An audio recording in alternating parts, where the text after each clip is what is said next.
A graça e a paz, meus amados queridos irmãos e irmãs em Cristo, tudo bom? Vamos aí para mais um vídeo? Eu só vou começar uma ressalva que eu vou dar aqui, que eu esqueci de dar no outro vídeo que eu fiz, tá? Esse vídeo é de uma coisa diferente, mas eu vou dar só uma ressalva. Que eu tava falando destruindo as ilusões da mente das pessoas, esqueci de dar essa ressalva no vídeo lá que eu fiz, né? Então é o seguinte, é, não julgueis pela aparência as pessoas e sim pela reta justiça do Criador, né? Que eu esqueci de falar no outro vídeo. Por quê? Porque a religião planta na mente das pessoas. Por exemplo, eu uso aqui uma camiseta, às vezes com da Adidas, da Nike, né? Uso preto. Aí fala, roupa preta é do diabo, você vai pro inferno. A religião fala isso, né? Eu não sei se parou com isso, mas era o que eu via antes, né? Ah, ó, quem usa Nike, Nike é a marca do diabo, Adidas é a marca do diabo. Você tá fazendo propaganda pro diabo, entendeu? Então, gente, isso é muito sério. A pessoa falar isso pra você, tá? Eu não absorvo isso porque eu já conheço a verdade. Mas é cômico se não fosse trágico, né? Porque dá engana as pessoas. Então bota medo na pessoa, né? Porque mesmo a gente sabendo que nesses símbolos, né, ó, assim, na nota de dólar tem a pirâmide, o olho que tudo vê. Isso é símbolo dos Illuminati. A gente sabe, estudando as coisas bíblicas, não só a palavra de Deus, que isso não está na palavra de Deus, mas está na história, que está ligado com as escrituras, com a Bíblia. Quem estuda história sabe disso, que a pirâmide, o olho no meio, é o símbolo da maçonaria ou do Illuminati. Entendeu? Que é uma associação secreta da obscuridade, né? Para manipular as pessoas e fazer a pessoa adoração em outras coisas que não é no Criador. Mas isso não significa que você vista uma camisa Nike, ou então você tem uma nota de dólar na mão, que você está adorando o diabo, que você vai pro inferno. Então joga a nota de dólar fora, ou então não, dá para mim que eu quero. Né? Tem estrela de não sei quantas pontas no real, no CRG também. Isso daí é símbolo pagão. Então, dá o seu documento para mim, ou não sei, porque joga fora o seu documento. Entendeu? Isso é birutiça, gente. Isso aí é coisa de religioso. Ah, tem música circular que você não pode ouvir porque tem mensagem demoníaca? Sim, é verdade. Mas aí é só buscar a letra, se for internacional. E a letra é o que importa. Ou o que se está se passando no vídeo da música, no videoclipe, né? Se tiver alguma imagem demoníaca, aí você não pode ver mesmo. Certo? É isso que a Bíblia diz. Não, você não pode sentar na mesa de Deus e na mesa dos demônios. Você não pode crer na palavra de Deus e crer nas coisas desse mundo, nas ideologias do mundo. Aí sim eu concordo. Mas tem coisas que é circular, mas que não tem nada a ver com o demônio nem com o diabo. Então, tipo, a Bíblia não é um livro de regra, de pode e não pode, gente. Ela te dá direção o que é de Deus e o que não é. Não é regras religiosas. Entendeu? A Bíblia é manual de instrução de sobrevivência para nós nesse mundo. Para guiar a gente porque é correto e desviar do que é contrário à palavra de Deus. É isso que a Bíblia é. Não é uma coisa religiosa que te põe regras e te fica dando medo que se você vestir tal roupa você vai para o inferno, que você vestir. Não é isso. O inferno existe? Existe a condenação? Lógico que existe. Não é uma coisa inventada pela religião. É uma coisa que está na Bíblia. Certo? Que o próprio Cristo falou mais do inferno do que tudo. Entendeu? Mas não quer dizer que se você usa das coisas desse mundo como se dela não usasse. Você só não botar adoração. Não deixar essas coisas te dominar. Certo? Na sua mente. Agora, não é que você não pode vestir uma coisa, um tênis, ah, não, você é do diabo, porque isso tem símbolo pagão. Isso é do diabo, é essas manipulações. Isso sim é do diabo. Tá bom? Só para esclarecer. Vamos lá. Peraí, deixa eu ajeitar direitinho aqui, né? Peraí. Deixa eu ver se tá certo aqui, irmãos. Peraí. Vamos. Deixa eu ver. Vamos ver se vai agora. Peraí. Acho que assim tá bom, né? Creio eu. Vamos lá. Oh, meu Deus. Eu matei um homem. Peraí, irmão. Peraí. Peraí, vou começar de novo aqui.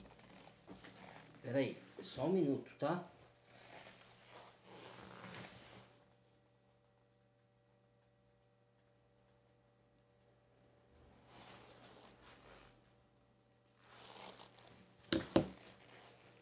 Eu vou fazer 2 vídeos desse, tá, irmãos? Isso é necessário. Oh, meu Deus. Eu matei um homem. Eu fiz um aborto. Esse vídeo é meio... tem meia hora, Família. mas a explicação que eu vou estar parando aqui pra falar não vai dar em um vídeo. Eu vou ter que fazer 2, tá, irmãos? Veja os 2 vídeos. Olha lá, isso aqui, o que é a blasfêmia contra o Espírito Santo? Ele vai falar o que significa isso. Porque a religião engana muita gente e confunde as pessoas o que quer dizer blasfêmia contra o Espírito Santo, tá? O assunto do vídeo é esse. Perdoar?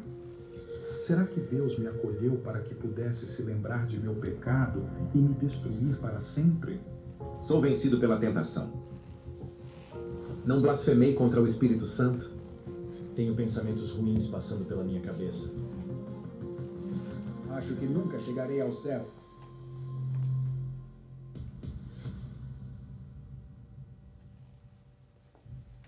Os evangelhos registram muitas afirmações de Jesus que não são fáceis de entender para nós que vivemos 2000 anos depois. Qual é o valor de suas palavras sobre a felicidade dos pobres, chorando e famintos? Ou quando, ao pedido de um discípulo que pediu permissão para enterrar seus pais, ele respondeu: "Deixe os mortos enterrarem os seus mortos." Mas talvez as mais misteriosas sejam as palavras de Jesus sobre o pecado que não pode ser perdoado. O Salvador o chamou de blasfêmia contra o Espírito Santo. Nos círculos cristãos, essa frase é bem conhecida e faz com que muitas pessoas sintam incerteza e até medo, perguntando-se se cometeram o mesmo pecado. Então, o que Jesus quis dizer com blasfemar contra o Espírito Santo? Onde está a linha vermelha fatal após a qual não pode haver perdão? E como posso saber se estou perdido para a eternidade? Talvez eu já tenha cruzado a linha e nada mais faz sentido. Há muitas interpretações sobre o pecado imperdoável. Alguns dizem que é literalmente xingar a terceira pessoa da Santíssima Trindade. Outros argumentam que é o suicídio. Outros ainda estão convencidos de que se trata de qualquer pecado cometido conscientemente. Em quarto lugar, eles a veem como qualquer... Que eu posso falar sobre isso? Que é blasfêmia contra o Espírito Santo? Lá ele vai falar mais à frente lá, mas eu já dou meu parecer aqui. Jesus estava expulsando os demônios na época dos fariseus, certo? Dos endemoniados no dia de sábado. Sábado era... Na lei do Antigo Testamento não podia fazer nenhum trabalho no sábado para os judeus, tá? E Jesus quebrou isso. Ele curou no dia de sábado, não podia curar ninguém, né? Ele curou e falou: qual de vós, vendo sua ovelha cair num buraco fundo, não vai lá e salvar ela no dia de sábado? Quanto mais salvar uma vida. Então, falou assim, o Filho do Homem é o Senhor do sábado, não escravo dele. O sábado foi criado por causa do homem, não o homem por causa do sábado. Então, o sábado significa o descanso eterno, não é só um dia específico. E eles não entenderam isso, entendeu? Por isso até hoje eles guardam o sábado, não só o sábado, eles cumprem regras, rituais religiosos que agora na nova aliança a gente não cumpre mais. Mas os judeus, alguns que não creram no Messias, não entendem isso até hoje. E aí, quando o Yeshua, o nosso Senhor, estava expulsando os demônios, o fariseu religioso falou que ele expulsava o demônio por meio de Beelzebul, o príncipe dos demônios. Então, Cristo falou: como que Satanás expulsa Satanás? Se um demônio se levantar contra outro, se destruirão. Como pode? Se você quiser entrar na casa do homem forte, você tem que prender o homem forte para depois entrar. Ele deu uma figura, um exemplo, né? Que ele fala na sua palavra que Yeshua vai vir no final dos tempos como o ladrão de noite. Não é que ele é ladrão, é que ele vai vir sem ninguém esperar, ele não marca a data. Entendeu? Pra gente estar sempre vigilante. Então o ladrão que é preso, o homem forte que é preso é Satanás, e ele veio nos libertar. É essa figura, entendeu? Então, essa é a blasfêmia contra o Espírito Santo. Você atribuir uma obra que é do Espírito Santo, falar que é do demônio ou vice-versa. Uma obra que é do demônio, espírito demoníaco, você falar que é de Deus. Isso é blasfêmia. Mas não é só isso. Você negar a Cristo, a obra de Cristo como seu Salvador, você está perdido para todo sempre, porque você não creu na obra de Cristo na cruz. Isso é o que a palavra diz, não eu, tá?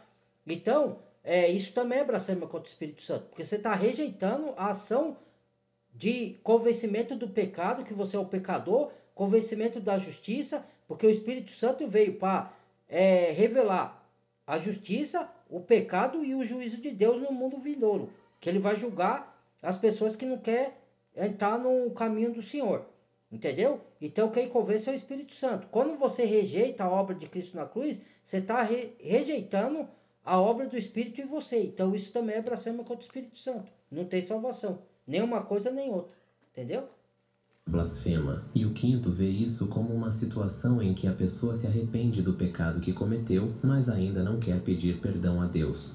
Cada pesquisador tem o direito de tirar suas próprias conclusões, mas é importante que tenhamos certeza de em que essas conclusões se baseiam: visão de mundo pessoal, circunstâncias da vida, tradição ou a palavra de Deus. Se for importante entendermos o significado pretendido pelo autor desta ou daquela narrativa, precisamos, antes de tudo, examinar o contexto imediato da passagem em estudo, que é o que faremos agora.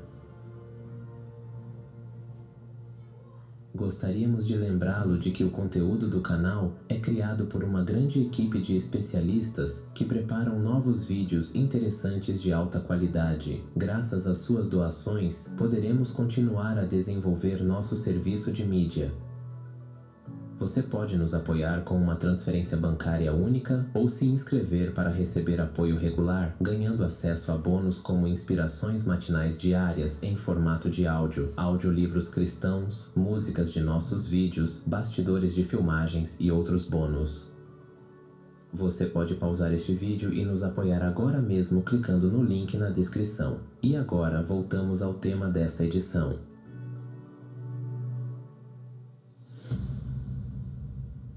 A expulsão do demônio e os fariseus.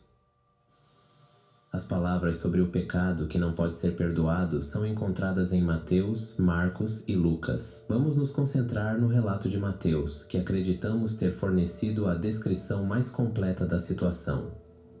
Essa não foi uma conversa fácil para Jesus. Foi isso que ele disse na época. Todo pecado é perdoado, mas a blasfêmia contra o Espírito não é perdoada. Se alguém disser alguma palavra contra o Filho do Homem, ser-lhe-á perdoado. Mas se alguém falar contra o Espírito Santo, não lhe será perdoado, nem nesta era, nem na vindoura. As palavras do Salvador não foram dirigidas aos discípulos, mas aos fariseus, e foram ditas nas seguintes circunstâncias. Trouxeram-lhe então um endemoninhado cego e mudo, e ele o curou, de modo que o cego e mudo começou a falar e a ver. E a multidão dizia: não é este o Cristo, o filho de Davi? E os fariseus diziam: ele expulsa os demônios pelo poder de Beelzebu, o príncipe dos demônios. Olha, acabei de falar. O contexto das palavras de Jesus é quando um homem foi trazido a ele, possuído por um demônio que o havia deixado cego e mudo. Um momento depois, o demônio foi expulso e o homem ficou bom. Vendo a facilidade com que o possuído conquistou a liberdade, as pessoas começaram a se perguntar: não é este o Messias? Jesus, o filho de José? Não é ele quem todos esperávamos? Os milagres realizados por Jesus elevaram sua reputação aos olhos do povo, mas isso quer ver um irritou ensinamento os muito fariseus. bom que ele falou agora, ó? Que se a pessoa tiver atenta, ela absorve, ó. Não é esse o Messias prometido, o filho de José, o filho de Maria? Entenda, teve uma parte que os discípulos falou: mestre, seu pai e sua mãe estão te procurando.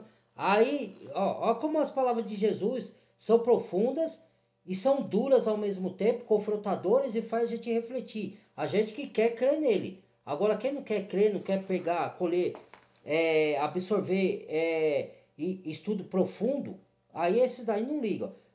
Fala assim: quem é meu pai e minha mãe? Senão aqueles que fazem a vontade do Criador, o Pai que está no céu. Esses que me obedecem ao meu pai, esses são meus irmãos, minha mãe e meu pai. O que nós aprendemos aqui? Que O pai terreno de Yeshua aqui na terra foi José e Maria, entendeu? São só pessoas, corpos usados para trazer por meio que o Messias veio pelo Espírito Santo. Na verdade, José adotou, porque José não teve relação com Maria e nasceu Jesus, porque Jesus não nasceu de relação sexual, tá? Ele nasceu por meio do Espírito Santo. Então, Maria engravidou sem ter relação com José, diferente dos outros filhos, irmãos de Jesus carnais aqui na terra, que nasceram por relações entre Maria e José, sexual, íntima, entendeu? Então, a diferença é essa. Então, foram só corpos usados, mas o verdadeiro pai de Cristo é o Criador, Yahweh. Yahvé, Vavirê, entendeu? Que é o pentagrama, é o nome do Criador. Entendeu? O eu sou. O pai dele é o pai celestial, verdadeiro. Igual a figura do pai terreno nosso aqui. Entendeu? Tem o pai terreno e tem o pai celeste. O verdadeiro pai, que é pai de todos os que crê no nome de Cristo, né? Por meio da fé, é o nosso pai verdadeiro. Entendeu? Por isso que a gente tem que adorar mais o pai celestial do que o pai terreno. A gente tem que amar o pai terreno, honrar pai e mãe, amá-los, amar o nosso próximo, amar nossos irmãos de sangue, os irmãos em Cristo, mas em primeiro lugar amar acima de tudo o Criador. Porque todos esses parentes nossos e tudo que a gente conquista aqui na terra é dado por ele. Não foi conquistado só pela nossa sabedoria, pelo nosso intelecto, pela nossa força física, pelo nosso braço. Foi tudo permitido pelo Senhor Criador. Mas muitos não dão glória a Deus, dão glória a si mesmo. Eu conquistei, eu fiz. Com a minha inteligência, com a minha sabedoria, eu sou o cara, né?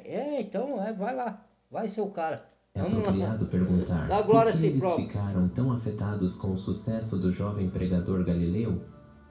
A questão é que Jesus estava trazendo a mensagem do reino de Deus que estava prestes a ser inaugurado em Israel. Vassilio tu Theu, Vassilio tonuranon. A expressão reino de Deus, assim como seu sinônimo, reino dos céus, não é encontrada no Antigo Testamento, mas era conhecida pelos judeus do primeiro século.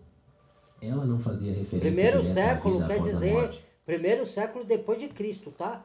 Porque é contado o calendário de depois de Cristo e diante, entendeu? Mas os que ficou para trás antes de Cristo não tinha, né?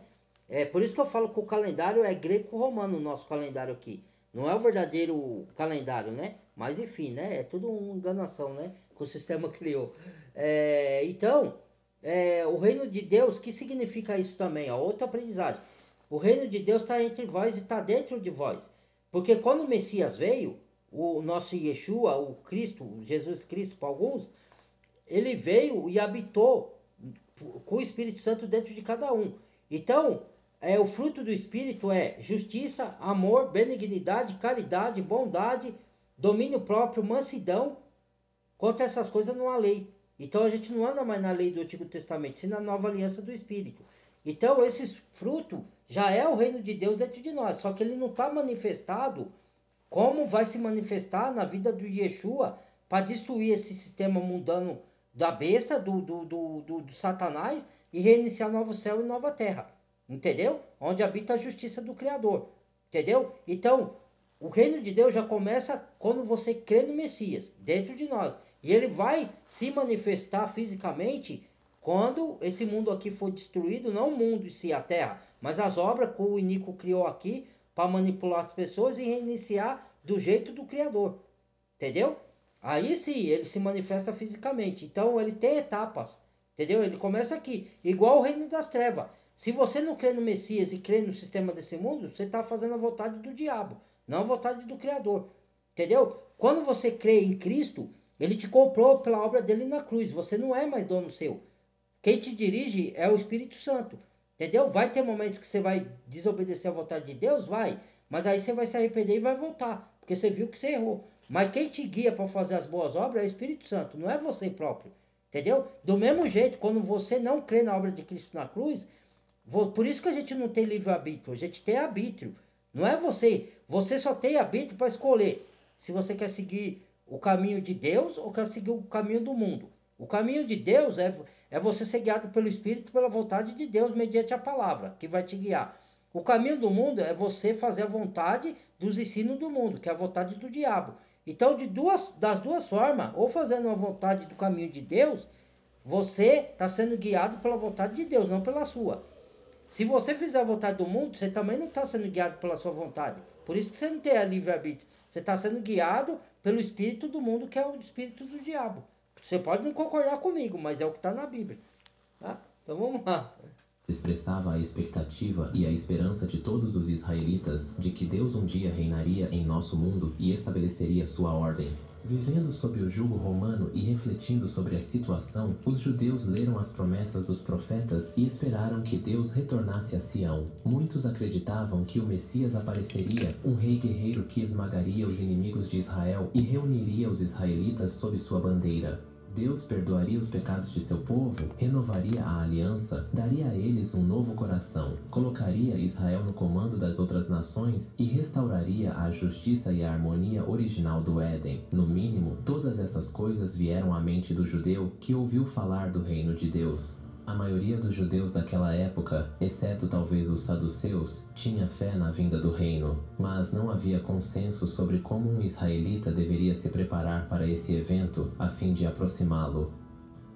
Por exemplo... Por quê? Porque os judeus, eles esperavam Cristo, o Messias, né, que viesse para lutar contra o jugo romano, que os romanos estavam oprimindo o povo judeu, né? Na época do Império Romano. Então o que acontecia? Os judeus esperavam um Messias que ia guerrear contra os romanos, destruir os romanos e liderar o povo judeu para destruir os romanos. Mas Cristo estabeleceu o reino dele aqui espiritualmente, não fisicamente. Por isso que ele falou para Pilatos: o meu reino não é deste mundo, entendeu? Você não tem poder sobre mim, porque você só está aí nessa cadeira de César, nessa cadeira de governante, porque o meu Pai que está no céu permitiu que você tivesse aí. Falou Cristo a Pilatos. Então, que Cristo quis dizer?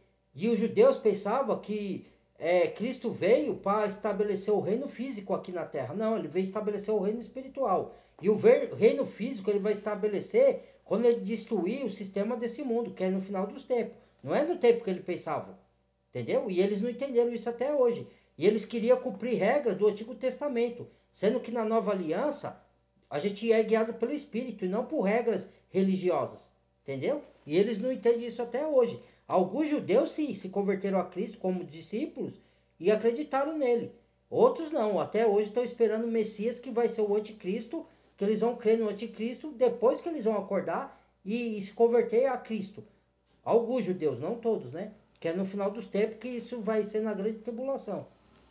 Vamos lá. Acreditavam que Deus revelaria seu poder se eles se rebelassem militarmente. Os essênios, por outro lado, refugiavam-se nas cavernas de Qumran, viviam de acordo com o código especial de sua comunidade e oravam pelo retorno do Senhor. Os fariseus também acreditavam no reino, mas acreditavam que o reavivamento em Israel só poderia ocorrer quando toda a nação guardasse os mandamentos da Torá, conforme interpretados eu falei, do pelos Antigo fariseus. Testamento. Eles ensinavam Torá é o que, Antigo se Testamento. todos os israelitas vivessem de acordo com a tradição dos pais, Deus certamente retornaria a Sião. Eles assumiram o papel de polícia moral e tinham o cuidado de garantir que todos obedecessem às suas... Olha lá, suas regras religiosas. Eles queriam que todo mundo obedecesse suas regras religiosas. Mas quando Cristo veio, ele estabeleceu o reino espiritual na nova aliança guiado pelo Espírito, e não por regra. Que o Antigo Testamento ele foi guiado tudo por regras religiosas, entendeu? Só que Cristo, quando veio, ele veio trazer uma nova aliança. Depois eu faço o estudo de novo de Hebreus para vocês entenderem isso. E nós não vivemos mais por regra religiosa, e sim guiado pelo Espírito da graça, entendeu? Não tem mais sistema religioso. E eles queriam, achavam que Cristo ia vir para dar sequência a esse sistema antigo, de obedecer a Torá, que é o Antigo Testamento, né? E não é. Tanto é que eles fazem rituais até hoje, alguns, né? Não tem todos os rituais, mas que não tem. Depois da destruição do templo no ano 70 de Jerusalém, que o templo foi destruído pelos romanos e pelos muçulmanos, né? Guiado por imperador Tito, né? Ele destruiu o templo que o Yeshua tinha profetizado, que não ia ficar pedra sobre pedra. Então acabou alguns rituais, mas alguns eles ainda praticam. Entendeu? E por isso que eles estão esperando o anticristo, que o anticristo vai vir como falso Cristo, vai construir o terceiro templo para voltar a fazer rituais religiosos, entendeu? E isso vai ser uma profanação, porque você está voltando às velhas práticas, entendeu? Por isso que o anticristo vai profanar o templo. Não só as pessoas que ele vai habitar dentro, que seria para ser o templo de Deus, mas ele vai se assentar no templo que ele vai construir de pedra, né, para enganar os judeus, né? Então vamos lá. Os fariseus também odiavam os romanos, mas não eram tão radicais quanto os zelotes. E então Jesus, um jovem professor da Torá, aparece, assumindo o papel de profeta. Porque os judeus, ele tinha os judeus, os saduceus e os zelotes. Os zelotes eram um partidarismo que enfrentava o Império Romano e morreu muita gente nessa guerra aí, né? Já os fariseus, eles também odiavam os romanos, mas eles não se levantavam contra os romanos, entendeu? Porque eles não tinham força para enfrentar os romanos e tinham medo, né? Então eles se sujeitavam ao jugo do romano. E eles esperavam, achavam que o Messias vinha para guerrear, ajudar eles para vencer os romanos. E não foi o que aconteceu. O Messias veio, estabeleceu o reino da nova aliança espiritual. E os saduceus não crê no Cristo físico também, igual os fariseus. Ele crê num Cristo que veio e se entregou na cruz e estabeleceu o reino espiritual. Ele crê no Cristo que um Cristo humano, mas que vai estabelecer um reino físico aqui. Entendeu? Chegada do tão esperado reino. Os fariseus estavam interessados nesse fenômeno, pois eles também estavam ensinando sobre o reino. Portanto, eles o observam e registram cuidadosamente todas as palavras e ações do pregador galileu. Mas eles não estão satisfeitos com o que veem. Jesus não faz lavagens rituais, permite que seus discípulos arranquem espigas no sábado, vai à sinagoga no sábado e cura doenças que não exigem intervenção urgente. Em seus ensinamentos, ele não se refere a rabinos com autoridade e ensina a amar os inimigos, que eram os romanos ocupantes. Isso não apenas estava em desacordo com as opiniões dos fariseus, mas também desafiava o movimento deles. A paciência deles se esgotou quando Jesus mais uma vez compareceu à reunião do sábado na sinagoga. Eles perguntaram a Jesus para acusá-lo: é lícito curar nos sábados? Ele, porém, respondeu: qual de vocês, tendo uma ovelha, se ela cair em uma cova no sábado, não a tirará? Quão melhor do que um homem é uma ovelha? Então ele disse ao homem: estenda a sua mão. E ela ficou sã como a outra. E os fariseus tinham uma conferência contra ele, para saber como o destruiriam. Os oponentes estavam essa esperando que listagem Jesus... que está passando ali, eu acho que é grego, né? Eu não sei falar grego. Eu sei algumas palavras, mas pelo que eu vi ali, que eu conheço um pouco de grego, eu acho que é grego aquelas listagens ali. Então, que tem dois gregos, né? Tem o grego koiné e o outro grego mais antigo. Que acontece, ó? Que ele falou aí, cara, perdi o fio da meada agora. Deixa eu dar progressão aqui depois. Com a intenção de desacreditá-lo aos olhos do povo como um violador da Torá, mas o caso se voltou contra eles. Que, ó, tá vendo? Cristo, o Yeshua, enfrentava, batia de frente com os religiosos. Entendeu? Ele batia de frente porque eles enganavam o povo. Ele queria usar o povo, manipular para fazer comércio, para enganar, para poder fazer o povo obedecer a Torá e não a nova aliança. Entendeu? Porque eles queriam enganar o povo. Por isso que ele falou que os religiosos fariseus eram filhos do diabo, que faziam a vontade do diabo e não a vontade do Pai. Porque eles não conseguiam, eles queriam fazer a obra de Deus, mas não enxergava Deus na frente deles. Porque Deus se fez carne na fisionomia do Filho. Entendeu? E outras coisas que eu vou quebrar também, outro engano, que muitas pessoas vão ficar escandalizadas, mas eu não vou falar nesse vídeo. Vou falar em outro, ou talvez no próximo, na segunda parte, tá? Que todo mundo vai ficar escandalizado, mas eu vou falar. Mas vamos dar prosseguir aqui. O Salvador não apenas os repreendeu por sua hipocrisia, mas demonstrou abertamente que o poder de cura que vem de Deus estava agindo nele, e eles tinham pouco conhecimento da lei de Deus. O povo estava do lado de Jesus, mas os fariseus, após consulta, decidiram firmemente que a única saída para a situação era eliminar seu rival, em outras palavras, matá-lo. É nesse contexto que ocorrem os eventos sobre os quais lemos acima. Jesus está pregando sobre o reino, e é claro que os fariseus estão entre a multidão, mas eles não vieram para ouvir a mensagem de esperança, mas para destruir Jesus, primeiro para minar sua autoridade e depois, se puderem, para acabar com ele.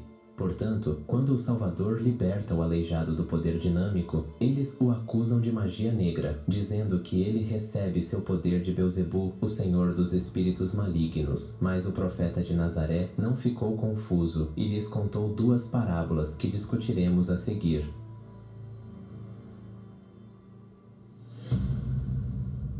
O reino de Satanás. Mas Jesus, conhecendo-lhes os pensamentos, disse-lhes: todo reino dividido contra si mesmo será assolado, e toda cidade ou casa dividida contra si mesma não subsistirá.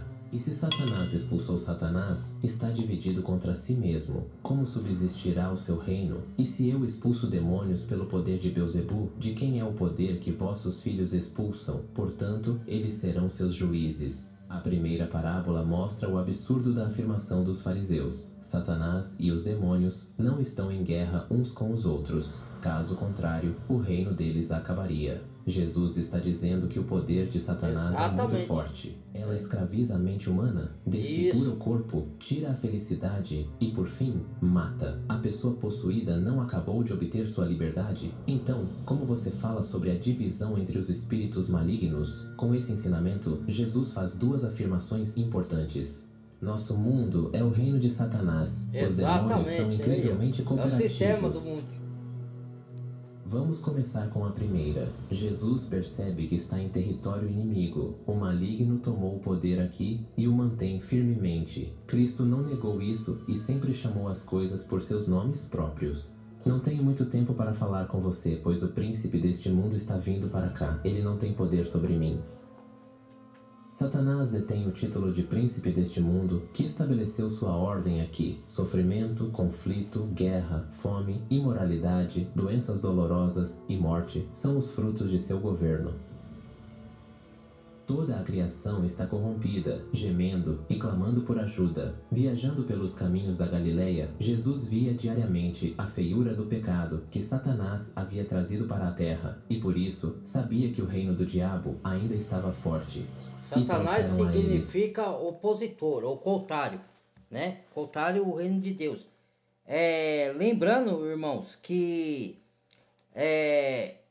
para vocês entenderem, tem uma guerra espiritual, mas não é guerra de Deus contra Satanás, que Satanás não pode guerrear contra Deus, porque ele não tem poder para isso. Tudo o que o diabo está fazendo aqui é permissão de Deus para o propósito. Vai chegar o tempo da condenação dele, Deus vai destruir ele, lançar no lago do fogo, ele, o falso profeta e o anticristo, mas no tempo do Criador, para provar a fé de muitos. E outro, o que tem guerra é os anjos do Senhor contra os anjos malignos pela nossa alma. Não guerra do Senhor contra Satanás, porque Cristo já venceu Satanás na cruz. Só falta ele ser condenado, e isso é no tempo do Criador, não é no nosso. A gente tem que saber entender isso, né? Então, por exemplo, quando a gente peca, você não afeta Deus, porque Deus é imutável. Você entristece o Espírito de Deus quando peca, não porque você atingiu Deus diretamente, porque você é o Filho de Deus amado. Então, Deus sabe que o pecado destrói a alma humana, então por isso que ele se entristece. Não porque você afeta diretamente a ele, mas que você, por isso que o Satanás, em vez de ele lutar contra Deus, ele quer destruir o homem. Então, pelo pecado, ele destrói a criação de Deus, porque aí ele vai afetar a Deus, não diretamente a Deus, ele vai afetar a Deus porque Deus ama a criatura dele. Então, o que Satanás faz? Satanás quer levar a criatura de Deus para o lago do fogo, para a perdição. Por isso que Deus deu Cristo para morrer na cruz, para todo aquele que nele crê, seja salvo. E não vá para o reino do Satanás. Entendeu? Não vá para a perdição eterna. Entendeu? Então, Satanás já está derrotado por Cristo. Só que tem uma luta cósmica, não entre Deus e Satanás. Mas o Satanás não é inimigo de Deus, ele é nosso inimigo. Entendeu? Porque ele não pode contra Deus, então ele vai atacar a gente. Ele vai corromper a raça humana. Entendeu? E agora, quem entregou a vida para Jesus Cristo, esse está salvo para todo sempre. Né? E vai ser guiado pelo Espírito enquanto viver aqui na Terra. Entendeu? Quando nós errar, nós vamos marcar com as consequências do nosso erro aqui, mas sua alma está salva. Agora, se você desviar do caminho é porque você nunca foi salvo. Então, você está sendo um religioso, mas não está salvo, porque religião não salva ninguém. O que salva é a fé na obra de Cristo na cruz. Entendeu? Então, vamos dar sequência aqui. Não, vamos parar aqui, deixa eu ver. Enfermos, os endemoniados, os sonâmbulos Vou deixar e só os mais um relaxados. pouco aqui, aí eu vou para a segunda parte, tá?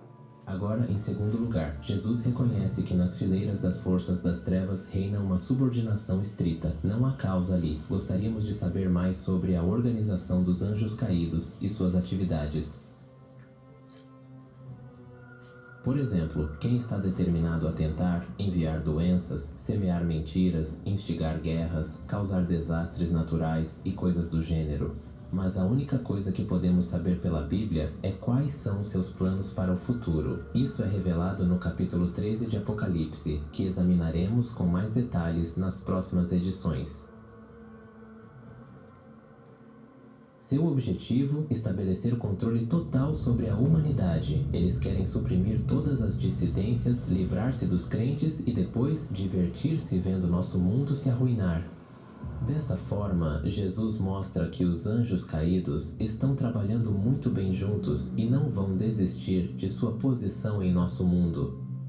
No final, ele acrescenta que também há exorcistas entre os judeus, mas ninguém os considera servos de Beelzebu, portanto, que julguem e digam: é possível que surja uma situação em que Satanás dê aos homens poder para se oporem a seus próprios súditos? Em seguida, Por isso que ele falou, como Satanás expulsa Satanás? Se até vocês expulsam demônio por obra do Espírito Santo, como que vocês falam que eu estou expulsando Satanás por obra do Espírito de Beelzebu? Então, aí ele falou essa parábola. Como que se pode Satanás expulsar Satanás, o reino ficar dividido contra o seu próprio reino?